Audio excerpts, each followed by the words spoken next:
distortion of the historical Jesus. A real historical person is a much richer reality than what can be proved about a person. Think of Napoleon, for example. The historical Napoleon is a much, much richer figure than what we can prove about Napoleon, right? What you can prove about Napoleon is a small subset of the man who actually lived. We don't know a lot of things about his private life or what he was doing that wasn't recorded by historians. But Ehrman equates, quote, a strictly historical perspective with what we can show on historical grounds. He equates the historical Jesus with what you can prove about Jesus. And that leads to a reconstructed Jesus, which is a pale abstraction of the robust reality that actually lived. The historical Jesus who actually lived is a much richer reality than what we can prove about Jesus. They're not the same thing.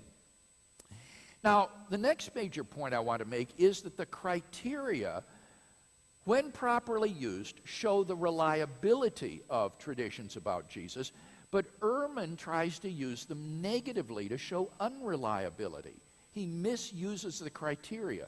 The criteria can be properly used only to establish positively historical elements about Jesus, but Ehrman uses them negatively to try to show unreliability. For example, he says, and I quote, some of the best known traditions of Jesus' birth cannot be accepted as historically reliable when gauged by our criteria.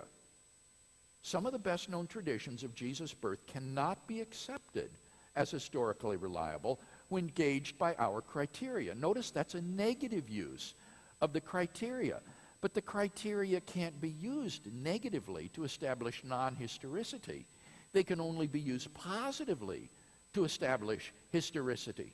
So it's impossible, when they're used properly, to say that these birth narratives are shown to be unhistorical in nature. What he should say is that some of the best known traditions of Jesus' birth cannot be positively proven to be historical by these criteria. And that's unobjectionable. There can be lots of things about Jesus that we cannot prove using these criteria that are nevertheless recorded in the gospel. So you see how he slides from saying these birth traditions cannot be proven to be historical by the criterion to saying that therefore they cannot be accepted as historically reliable on the basis of these criteria. Or here's another example. We don't have any reliable information concerning what Mary actually thought of Jesus because the traditions are not multiply attested and don't pass the criterion of dissimilarity. See the negative use of the criteria there?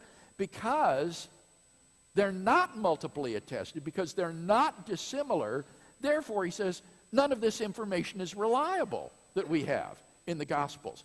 You can't use the criteria negatively in that way.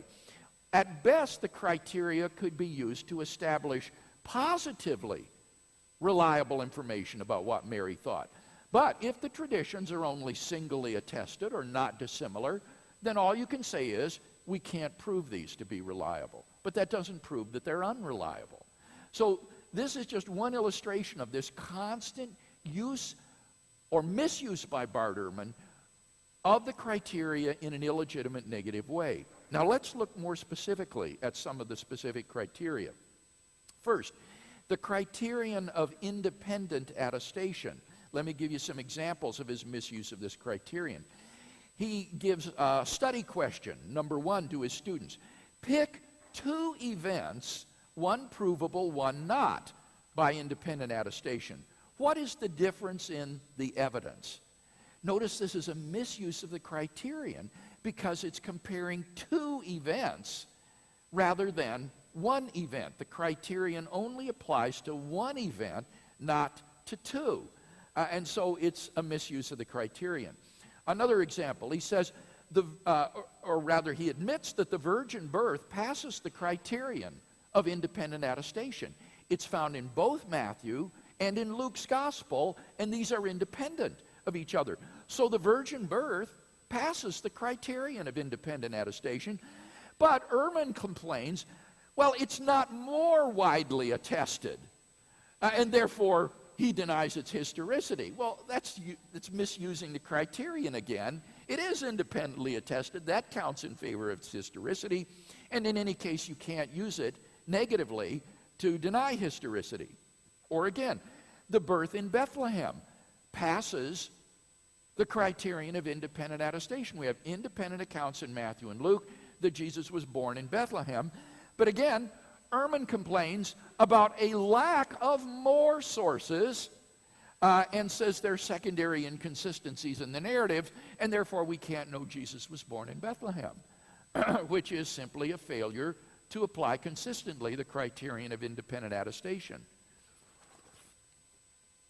Another example, he argues against the historicity of the trip to Bethlehem by Joseph and Mary because it's not multiply attested. That's an illegitimate use of the criterion. Just because it's not multiply attested, you can't infer that it's unhistorical. Or finally, he rejects Jesus' triumphal entry into Jerusalem despite the fact that it is multiply and independently attested in Mark's gospel and in John's gospel. Why? Well, he rejects it because it's not dissimilar. But that's denying both the criterion of independent attestation and misusing dissimilarity in a negative way. So these are just some examples of his misuse of the criterion of independent attestation. What about the criterion of dissimilarity? Well, here are some illustrations of his misuse of this criterion. He says, some traditions may strike us as suspect in view of the criterion. That's impossible because the criterion can only be used positively to show that something is likely to be historical because it is dissimilar. If it's not dissimilar, that gives no reason to think it's suspect. Or another example, he says it casts a shadow of doubt on certain traditions in the Gospel of Thomas. Again, that's using the criterion negatively. You cannot use the criterion to cast doubt on certain traditions, only to establish them.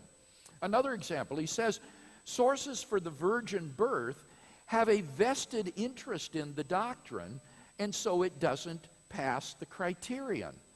Well, this confuses dissimilarity with vested interest. Just because they have a vested interest in believing in the virgin birth doesn't mean that the story of the virgin birth isn't dissimilar. In fact, the story of the virgin birth is radically dissimilar to antecedent Judaism and paganism. Contrary to what you hear on the internet, the fact is that there are no parallels to the virgin birth in pagan religions in the ancient Near East. The stories of divine human offspring of a god and a human female in ancient mythology were not virgin birth stories. They were stories of the god coming down from heaven and physically having sexual intercourse with a human woman and impregnating her so that she bears a child that is then a divine human being like Hercules. But there's nothing in pagan mythology or antecedent Judaism that is similar to the virgin birth story of Jesus, which is emphatically not a story of a God coming down from heaven in human form and copulating with a human female. So it is dissimilar, in fact, as well as multiply attested. He says the story of the wise men doesn't pass the criterion of dissimilarity because it has theological purposes. But again, failure to pass the criterion doesn't show that it's unhistorical. That's just a confusion. He denies Jesus' passion predictions because they're not dissimilar. That, again, is a misuse of the criterion. Just because something is not dissimilar doesn't mean it's unhistorical. He denies the crowds calling for Jesus' crucifixion because that's not dissimilar. But again, that's to use the criterion negatively rather than positively. Finally, he denies the 30 pieces of silver for which Judas betrayed Jesus because it's not dissimilar. But once again, you can't judge a narrative to be unhistorical because it's not dissimilar. So I think you can see over and over and over again he misuses the criteria of authenticity. Finally, what about the criterion of contextual credibility? Remember I said that this criterion, properly stated, can be used to establish historicity by showing its context. Now here Ehrman, I think, actually uses the criterion properly, but it's contrary to his misstatement of it. His misstatement was, remember, a negative misstatement, that you use it to exclude historicity, and yet he argues Jesus spoke Aramaic because it makes sense contextually. He argues Jesus was